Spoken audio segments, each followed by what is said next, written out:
Well, hi guys, it's that time. It's our Bible teaching snippet of the day. Well, last night I got to talking to my father. Some people call him God. I like to call him my father because I'm so close to him. It just feels weird when I call him God. I never prayed, dear God. It's always Father because it's an endearing term, and I know he loves me and I love him.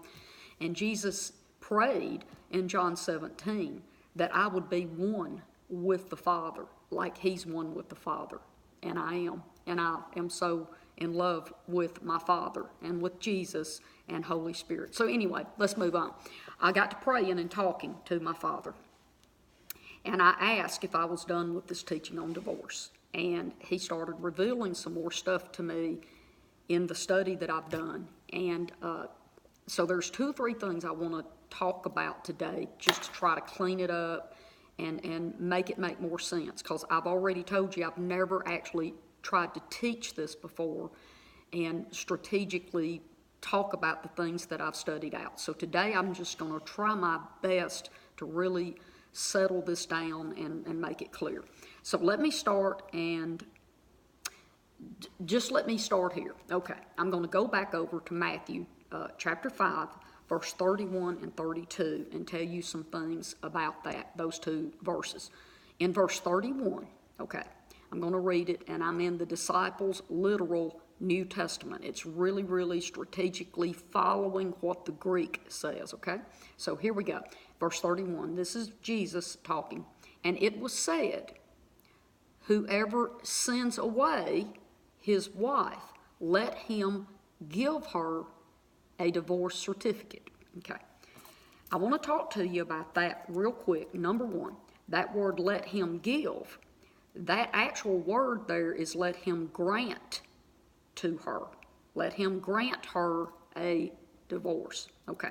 The next thing I want to show you about that exact same verse, there's a footnote in, and I told you I read lots and lots and lots of different translations. There's a footnote in the Passion Translation, and I want to read this to you. In Deuteronomy 24:1, it talks about the divorce. And here's what the Passion Translation says. It says, by serving the woman, her, a divorce papers, a husband was required to return his wife's dowry. The divorced woman would then leave his house and receive back her dowry. Okay, so what this is saying, and I want to make sure that I try to explain this again. Okay, Moses put in the law a way to provide and protect the women, provide for them and to protect them. The men still had the option of not doing what Moses said to do. Okay, it's no different than today. Okay, even though one person wants to get out of the marriage, that other person puts up the big fight and says, no, I'm not going to file divorce, I'm not going to sign papers, I'm not giving in, and they just stop the process, right? And this was what was also happening. So Moses was trying to provide and protect the women, but still the men, there was no way Moses could force them to file the divorce, okay? He put it in the law that they were supposed to. So what this is saying is, you think about it, if a woman had a good sizable dowry that her father had given to the man, he may not go and file the divorce papers, because once he did, he would have to return the money to the woman's family or to the woman, okay? All right. Now, the next thing that I want to show you is the next verse. Let's just go right on over, and I'm going to read verse 32. And it says, but I say to you that everyone sending away his wife, except for the matter of sexual immorality, that's that word fornication, is causing her to commit adultery. And whoever marries a woman, having been sent away from her husband, is committing adultery. Now, this is where I want to talk to you a little bit about my Aramaic Bible. Here it is, okay? And I haven't found it online anywhere like digital, but I have a copy. It's a big old thick one too. But here it is, and I'm just going to read this to you. It says, the Aramaic can be translated, whoever marries a woman who is separated and not divorced. So let's look at that again.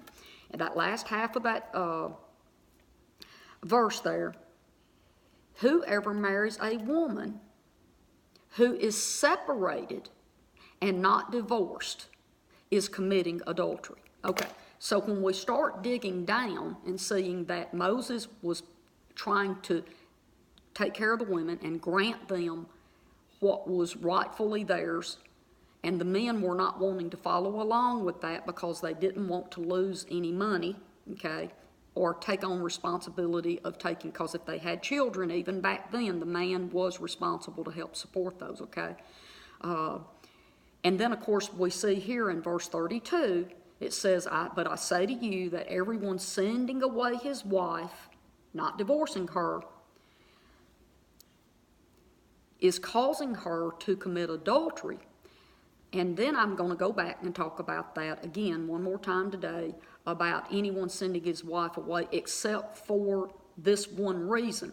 And the one reason is not committing adultery. That word fornication is for her to be participating in some immoral act of sexual activity. Okay, and I'm going to tender ears here, okay, but I'm going to say it again. That word at 4202 is fornication. That's where we get the word porn. It's pornea, and that's where we get the word porn and pornography from.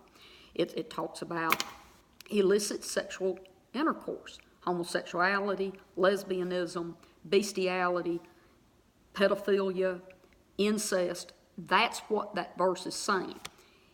If a woman is guilty of that, or even a man at that, because now it's a level playing field. A woman can legally go get a divorce just like a man used to could and a woman couldn't. But anyway, so what Jesus is saying right here is the only reason that you should send someone away and dismiss them and not give them a legal written divorce is for this one reason. And it is one reason. And it's for some type of illicit sexual activity, okay?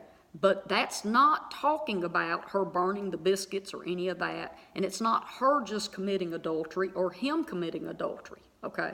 Now, it can mean that because that is an immoral act when you're married and you're cheating and having sex with another person.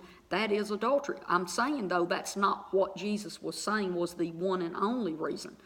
Jesus was saying that the one and only reason that you should not agree to put it in writing and sever that marriage legally so the person can move on and settle this and let it be done is if it is something that is so tremendously, horrendously bad that you should not give her the divorce papers where she can go out and be marrying other people. And I want to say it again. In these days and times, that would apply to male and female because it is both male and female that can get divorces now. So let me see let me go here. Now, I had a gentleman inbox me and say, I've listened to your teachings a couple of times, and will you help me understand what you were trying to tell us? So I wrote him back, and if you'll let me, I'm just going to read my response to him because I think I can read it better than I can try to just say it again from memory. In fact, a lot of times I write articles because it helps me strategically get things in my mind the way I want to teach them. And so I will write an article on divorce and remarriage, and it will help me strategically get that aligned in my mind. And I told you this is the first time I've actually taught strategically, recording teachings on divorce. So let me read this to you real quick. And this is my response to him. Jesus was saying that it was said that if a man sends away and dismisses his wife, he should grant her legal divorce papers. And then Jesus says, but I say unto you, any man sends away and dismisses her without legal divorce papers causes her to commit adultery. And any man who marries her without her having legal divorce papers in place, he is also committing adultery. Okay, when a wife is sent away or dismissed, the husband must grant her the legal divorce papers so she is free to legally remarry. And the man can also legally marry her if she has another gentleman that wants to marry her. And that goes back to that Deuteronomy 24, verse 2 and 3, where it says, give her her legal divorce papers, send her away, and she is free to go and marry if she so chooses. That's right there. That lines right up with Deuteronomy 24. Okay. The only exception to not giving a woman the legal divorce papers and to withhold releasing her from the marriage is if she is having illicit, immoral sexual activity. If she is doing this, the husband does not have to grant her the legal divorce. Okay, so now I'm going to read a little bit more because I wrote him another little bit to wrap that up. I said the issue here lies in the proper translation and the use of the original Greek words. The translators have made the words send away mean exactly the same thing as the word divorce. And they're two completely different words, by the way. And the word adultery means the same as fornication or sexually immoral acts. And I listed those out as lesbianism, incest, all of that.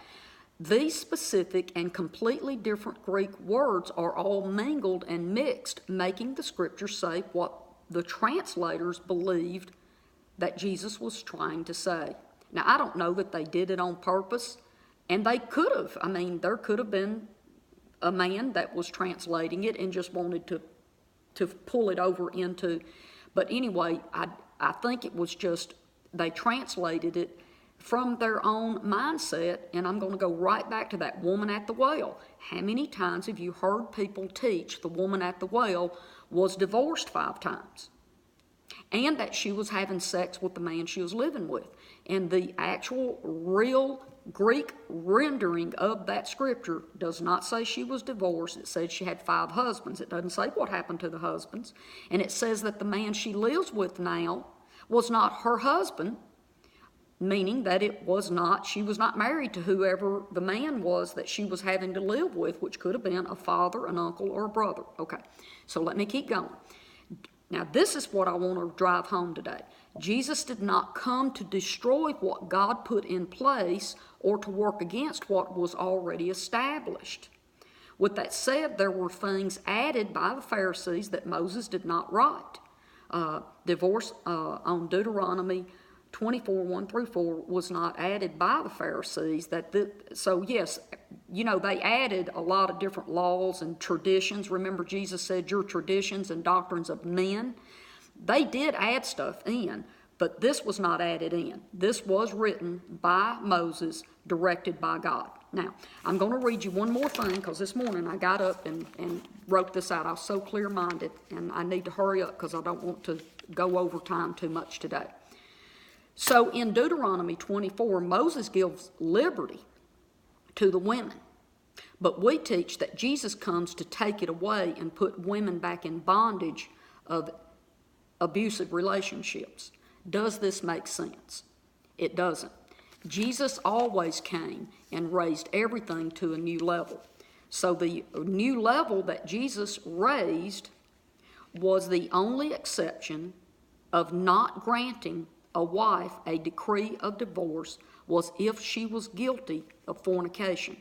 Unless it was that fornication, the man should always do the right thing, do the paperwork, not just send her away homeless, but to do the paperwork and give that woman back her dowry, okay, and do the right thing with the kids. That's what Jesus was saying, okay?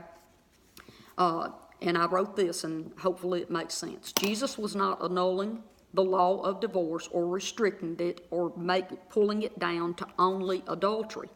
Jesus was increasing the responsibility of the man or the husband, demanding that they follow Deuteronomy 24, not just sending her away, but always handing the wife the divorce decree. So guys, I hope and pray that I have done a good enough wrap-up that I put this in some better context today. So I'm getting off here. I'm going to go see my mother-in-law. I love you, and I'll see you again. Bye-bye.